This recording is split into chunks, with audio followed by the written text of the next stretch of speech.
Nos encontramos ahora con Diego Guirado, que es abogado, especialista en Derecho Laboral, para conversar justamente sobre esto. Buenas tardes, Diego. ¿Qué tal? Buenas tardes. ¿Cómo va? Bien, gracias por la invitación. Por favor. Por el agua y por el aire acondicionado. Es lo mínimo que podemos hacer. Por lo menos la solidaridad todavía la conserva. Los 35 grados de afuera se hacen sentir. Sí, al principio de año también habíamos tenido una nota y había salido una medida cautelar, ¿no? Exacto. Expliquemos qué significa eso. Que se suspende provisoriamente hasta que se decida el fondo de la cuestión debatida, que era la cuestión constitucional de las medidas en sí y del procedimiento, que es mediante el DNU. Entonces, otros jueces, porque la feria se divide en los jueces, están como de turno, entonces Exacto. Los que estaban de turno en la primera quincena decidieron lo que ya comentamos de la medida cautelar. Y los jueces que entraron en la segunda quincena, Cámara Nacional de Apelación de Trabajo, un tribunal muy prestigioso, tiene tiene 10 salas con 3 miembros cada uno, esos son 30 jueces. Los 3 que estuvieron en la segunda quincena les tocó definir sobre otra acción que no tenía que ver con esa cautelar, sino con otra acción que había sido decidida por una jueza de feria la semana anterior, que había generado cierta zozobra, porque le había dicho a la CGT, usted puede reclamar por los derechos colectivos, como vos decías, la cuota sindical, la financiación de los sindicatos, etcétera, pero no por aquellas reformas que hacen a derecho individual, periodo de prueba, eliminación de las multas por trabajo no registrado. Entonces, que había creado cierta zozobra, esto de que sobre esto no me voy a expedir porque vos no tenés legitimación. Pero no todo. Claro, entonces eso había generado cierta zozobra. Y bueno, hoy la Cámara dice, la CGT tiene legitimación para todo. Para todo el capítulo, para la parte colectiva como la parte individual. Y lo que declara inconstitucional es la metodología utilizada por el Poder Ejecutivo, que es la utilización del DNU. No se expidió respecto a si la eliminación de las multas es constitucional o no, si el periodo de prueba de 3 a 8 meses es constitucional o no. La herramienta utilizada por el Ejecutivo no es la forma para implementar esos cambios. Ahora, si como estamos viendo acá, en la ley Ómnibus, determinados cambios que siguen estando presentes en ese proyecto, se aprueban, se van a aprobar por esa ley. O sea, por ley pueden salir que el periodo de prueba pasa de 3 a 8 meses, pero no por decreto. Eso le dijo la Cámara. La cuestión de fondo que estableció ayer la justicia tiene que ver con que un decreto de necesidad y de urgencia no tiene los alcances del Poder Legislativo para regular cuestiones de la vida laboral. Sí, de la vida laboral en particular, hace una mención a eso, cita a otros precedentes de la Corte Suprema de Justicia de la Nación y pone ejemplos como pasó apenas surgió la pandemia, sí, bueno, ahí sí hubo una situación extraordinaria y fueron medidas concretas. Acá lo que tenía este DNU respecto a materia laboral, que derogaba estatutos enteros, por ejemplo, el Estatuto de Viajante de Comercio, cambiaba el sistema de indemnización, ampliaba el periodo de prueba, eliminaba las multas, o sea, cuestiones muy de fondo, que entonces, ¿dónde están las circunstancias excepcionales? No es la herramienta, por eso reitero, si ahora se debate en el Congreso y se decide punto por punto ir aprobando estas modificaciones, se puede hacer. Claro. Eso es lo que quiero que quede claro. Es legítimo.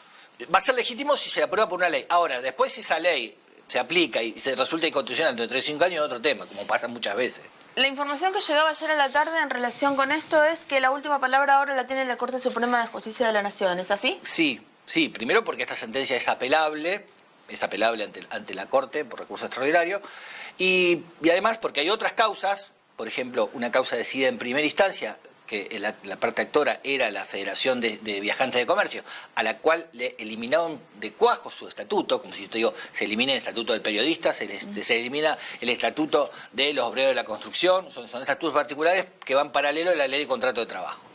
Que está dada por las circunstancias de cómo se realizaba el trabajo, un estatuto tenía 70 años que antes las ventas se hacían en la ruta, en los caminos, o sea, se iba vendiendo, entonces tenía un estatuto muy particular. Podemos estar de acuerdo que esté o no desactualizado, que había que cambiarlo, pero de desaparecer de cuajo, me parece que no era la forma, menos por un decreto.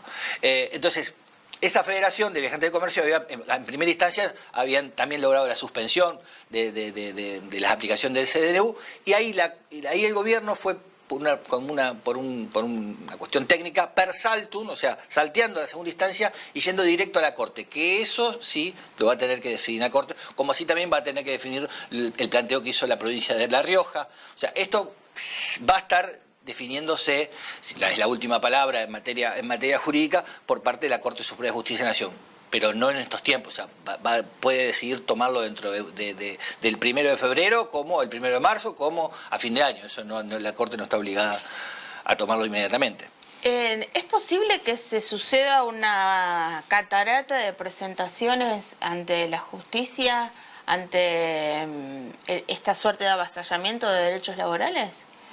Yo creo que independientemente del DNU, independientemente... Mira, lo que circula en redes, en los grupos de WhatsApp de los diferentes colegios de abogados laboralistas, son modelos de demanda en los cuales se deja planteada la inconstitucionalidad de estas reformas, ¿no? Entonces, como previamente, dice, bueno, ante todo dejo planteado que esto no se debe aplicar el DNU por esto, porque por supuesto se citan estos fallos de las medidas cautelares de principio de año y específicamente el de ayer.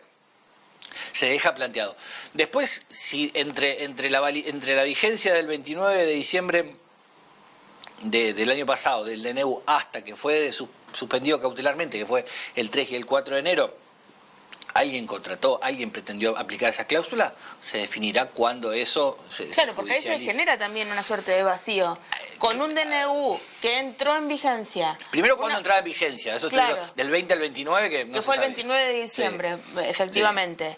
Sí. Luego, con esta declaración de inconstitucionalidad, en estos momentos, un empresario o una empresaria que toma un empleado, ¿qué normativa? Las consultas, y lo hablamos en la entrevista de principio de año, yo lo que decía era seguir aplicando la normativa anterior. O sea, por más que podía seducir la posibilidad de tener una persona o con una contratación irregular, como era la locación de servicios, o tener un pedido de prueba de 8 meses, me parece que lo más sensato y lo más recomendable era seguir con la vigencia o con la contratación, los modelos de la legislación vigente, que ahora está vigente y que estuvo ahí en zozobra con el DNU. ¿Qué consideración te merece el argumento que tiene el gobierno, sobre todo con este DNU en particular, de, habida cuenta del nivel de informalidad que hay en el trabajo argentino, la cantidad de empleo, desempleo y demás? Esta situación amerita una reforma laboral, pero de esta manera, digamos, restringiendo o quitando también al Estado como regulador de la actividad. ¿Qué opinión te merece eso? Y eso es un engaño, Primero porque los niveles de desocupación que hay, o que estaban en diciembre del año pasado, a principios de diciembre, mediados de diciembre, no llegaban al 6%. O sea, eso es un nivel bajo. Sí. No es el ideal, porque el ideal es 0, o 2, 3 puntos. Sí, sí. Entonces, no había una cuestión de desocupación. Sí había una pérdida de poder adquisitivo del salario. O sea, había mucha gente trabajando, casi plena ocupación, ganando muy poco, muchas veces por debajo de la sí, tener trabajo no significa no ser pobre. Exacto, uno tenía trabajo y era pobre y no llegaba. Imagínate esto antes de toda la inflación que se desató después del 10 de diciembre. Entonces, el argumento de que esto se hace para generar trabajo es simplemente una mentira. Es así, y yo siempre doy el mismo ejemplo. Es como decir que vamos a luchar contra las infracciones de tránsito o contra el manejo de personas alcoholizadas, eliminando los controles. ¿Por qué? Porque no han cumplido con la finalidad de eliminar las infracciones de tránsito o el cruce de semáforo rojo. Como el sistema falló, lo cambió. Lo doy de baja, en realidad. Sí, lo doy de baja completamente. Y acá hay una cuestión. O sea, tener una persona mal registrada o directamente no registrada implica un riesgo enorme. Entonces ahí es cuando el discurso a veces de la patronal que incumple dice no se sabe cómo hacer para contratar un trabajador o cuáles son las normativas aplicables. No, la incertidumbre viene cuando vos incumplís. Y no hay incertidumbre, porque las multas tienen entre 20 y 30 años de vigencia. O sea, no es una cosa que va cambiando todos los años las multas laborales.